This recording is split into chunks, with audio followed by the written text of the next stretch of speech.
अस्सलाम दोस्तों over active bladder OAB यानी कि पेशाब कंट्रोल ना कर सकना। जब किसी बंदे को पेशाब बार बार आ रहा हो, हर आधे घंटे में पेशाब आ रहा है और रात को बार बार उठना पड़ रहा है, और उसके अलावा जब भी पेशाब आता है वो कंट्रोल नहीं कर सकता, उसको भाग के वॉशरूम जाना पड़ता है और जाते जाते बीच में निकल जाता है।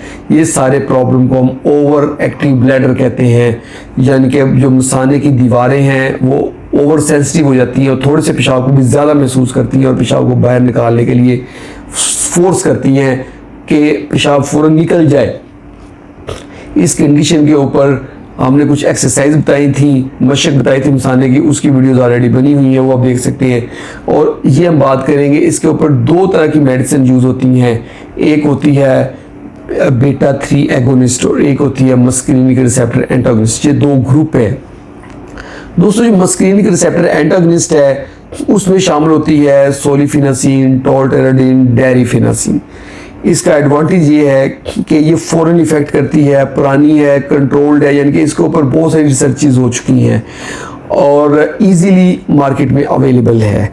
और इसका डिसएडवांटेज ये है कि इससे ड्राई माउथ होता है, कॉन्स्टिपेशन होती है, जिस्म खुश्क हो जाता है और बहुत सारे पेशेंट इसको सिर्फ इस वजह से छोड़ देते हैं कि डॉक्टर साहब मेरा पेशाब का मसला ठीक हो गया, लेकिन ये वाली मिजरी मुझे ज़्यादा है कि जो मुंह हर वक्त खुश्क रहता है और कॉन्स्टिपेशन रहती है।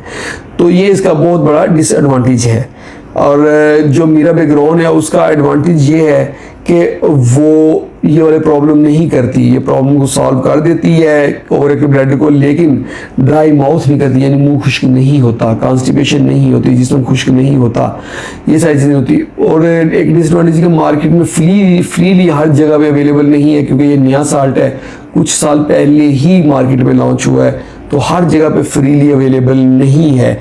ये इसका डिसएडवांटेज है। और एक और है कि ओल्ड एज में बहुत एहतियात से देनी होती है, कि बहुत सारे पेशेंट जो दिल के मरीज़ होते हैं उनमें हम बहुत एहतियात से ये देते हैं, क्योंकि ये ब्लड प्रेशर के ऊपर भी इफ़ेक्ट करती है। ये यकदम ब्लड प्रेशर को ड्रॉप भी कर सकती है और उसके ऊपर इफ़ेक्ट भी कर सकती है।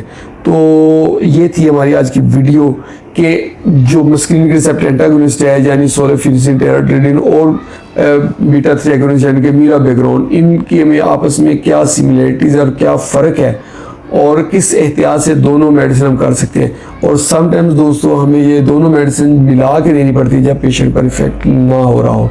ये थी आज की हमारी वीडियो। होप आप लोगों को वीडियो पसंद आई होगी। अगर वीडियो पसंद आई तो इसको लाइक कर दें और इसको शेयर करें अपने दोस्तों के साथ, और हमारे चैनल को जल्दी से सब्सक्राइब करें ताकि आपको हेल्थ से रिलेटेड अच्छी वीडियोज़ मिलती है।